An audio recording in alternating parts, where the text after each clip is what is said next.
In Galatians chapter 4, the Apostle Paul deepens his argument about the believer's freedom in Christ compared to the bondage of the law.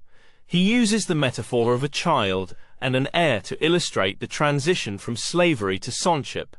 Paul explains that before Christ, believers were like children under guardians and trustees, bound by the law and its limitations.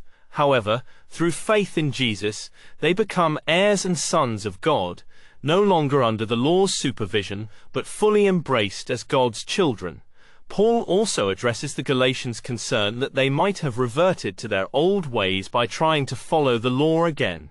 He warns them that by submitting to legalistic practices, they are turning back to a form of spiritual slavery, losing the freedom and grace offered through Christ.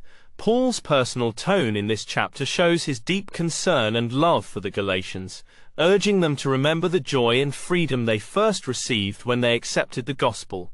In the concluding verses, Paul expresses hope that the Galatians will fully embrace their identity as God's children and reject the Old Covenant's restrictions. Overall, Galatians chapter 4 highlights the transformative power of Christ's work in believers' lives, moving them from slavery to the law to the freedom of being God's adopted sons and daughters.